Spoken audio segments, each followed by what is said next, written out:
Wow, okay, we got a lot more information regarding the battle forces that are coming out for Star Wars Legion, and that pretty much includes all of them, like the Shadow Collective Battle Force, and then we've seen the box for the other 4 factions. We've also seen the IG-88 droid, like the back of his shop thing. I thought the swoopbacks were going to be it for today. There's a video to that I've just made. I'm sure you know how to find that on my channel if you want to go check it out. So I'm not going to look at the swoopbacks here, but damn, this is fascinating stuff that we've seen here. So we'll start briefly with the article. So I'm not going to sit here and read the article to you, partly because I can't be bothered. So I just want to pick out some of the key things. So they talk about the what makes up the Shadow Collective Battle Force, right? So this isn't the Shadow Collective stat, this is the Shadow Collective Battle Force. So a Shadow Collective Battle Force must include at least 1 commander and at least 2 corps units, so you don't need 3, and they are allowed up to 4 of the special forces. Not only that, they're allowed a maximum of 4 commanders or operatives in the Shadow Collective army. And then this is a picture of what you would need to take to count as the battle force, basically. So you can see the commanders there, the corps there, what operatives you're allowed to take, what support you're allowed to take, swoopback, which special forces, and which heavy. Now,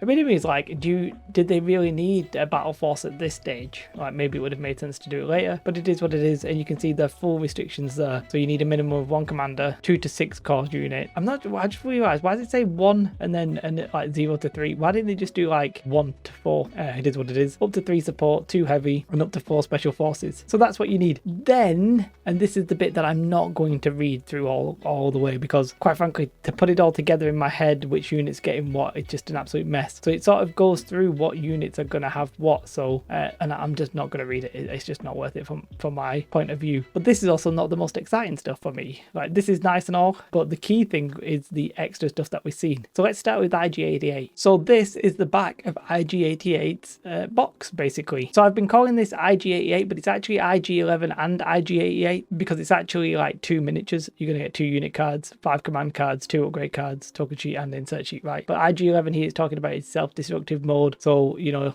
probably going to explode if you try and kill him, and IG-88 is a rogue assassin. All perfectly well and fine. The key thing is that these are going to be mercenaries that'll side with either the Imperials or the Rebels, and presumably also the mercenary faction, right? So pretty cool, pretty interesting, pretty nice to see. And then let's talk about the battle forces. So this is the Blizzard Force Battle Force starter set for the Imperials. Now I'm a little bit disappointed with this one out of all of them, and this image is also the only one that we see. We don't see the back of the box for the others, but you can see here it comes with Vader, 3 snowtroopers, and ATST speeder bikes. I'm happy with everything, like Vader, speeder bikes, ATST. Snowtroopers I think are going to need a buff for this to be relevant. Like they weren't very good when the last time I went to a tournament, and the last game I played, I doubted they were very good. I don't think they've been changed massively, so probably need a buff if these are going to be relevant. But you get 27 minutes, all the unit cards and stuff like that. One of the key things that you do get is you get these new Battle Force command cards. So these are command cards that you can only use if you're using this Battle Force. Now, we don't actually, as far as I know, we may do, I just don't know. We don't know the combinations that you'll be allowed regarding this Battle Force or the other Battle Forces that aren't the Shadow Collective. Maybe it's been revealed before and I'm just not seeing it, but we don't know what's the makeup of your team. Maybe you're only allowed 1 commander. Maybe you're allowed 7 core or something weird like that. Who knows? It's really hard to say. You could be allowed several ATSTs. Maybe you're allowed 3 of them. Do you know what I mean? We'll just have to wait and see. But this is the only one we actually get images for, right? If we move on to the Rebels, the Echo base defenders, well, we can see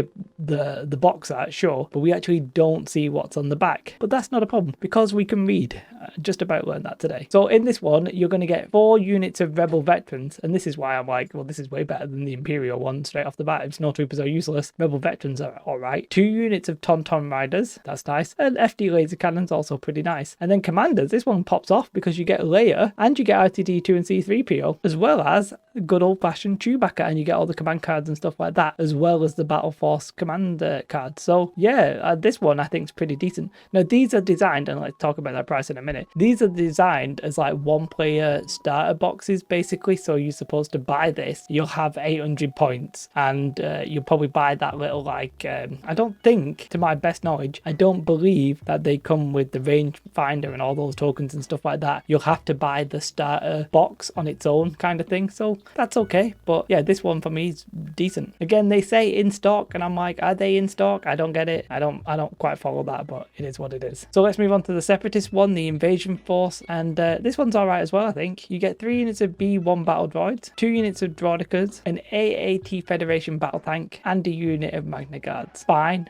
You also, I think you get, I think it's General Grievous who's leading this one. It says General Grievous is here, so I'm presuming so. There he is, that's what I was missing. Now, for the 501st Legion, let's have a look through what you get here. It's led by Anakin Skywalker. I'm always happy when it's a different commander from the, like, 2-player starter sets, because then you might be like, well, you could buy the 2-player starter set and buy this, and you'd have, like, a variety of force. Not really sure that works for all of them, but that sort of leaves like a decent idea. Especially with this one, for example, you get Anakin Skywalker, you get 2 units of Phase 2 clone troopers, so presumably you're going to be allowed to just have 2 core here with this one, I would guess. You get a Republic AT-RT, and you get 3 units of ARC troopers. Perfectly fine, perfectly reasonable. I think that one's good. Now, one thing I just very briefly talk about, Gar Saxon, it looks like they've forgotten to include his shield upgrade token, which by the way is a very good shield upgrade token. You get in shielded 1, recharge 1, it actually looks pretty decent, but it looks like they've forgotten to include that in the box, so they're giving it you as a printable option.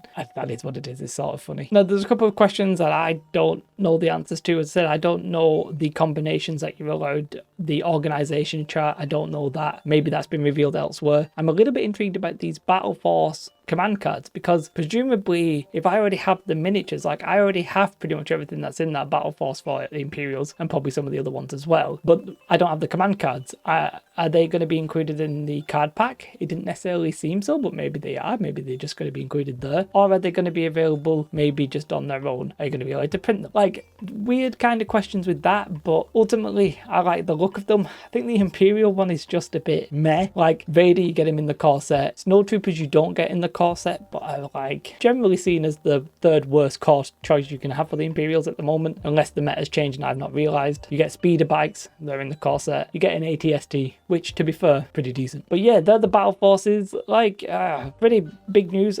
Yeah, I'm fascinated by all of them. I'm curious about that price point, but it is literally like a full army for like $160. That's a pretty decent like buy-in. Compare that to the Horus Heresy, where you're getting like not quite a full game, I believe, for like $300. You know, it is what it is. Speaking about that, I've made a new channel where I'm talking about primarily the old world, but in the meantime talking about GW stuff. I'll leave a link in the description if you fancy that. No pressure, just go ahead and watch if you're interested. Let me know your thoughts on these battle forces. Sorry if I missed anything obvious. I said in my mind, I've not been fully up to date, but I'm trying to get fully up to date, and it's a little bit awkward to do, but I'm trying to hit all the key points. Let me know if I missed anything obvious. Have a most beautiful day. Like and subscribe. Goodbye. Do not know why I winked then.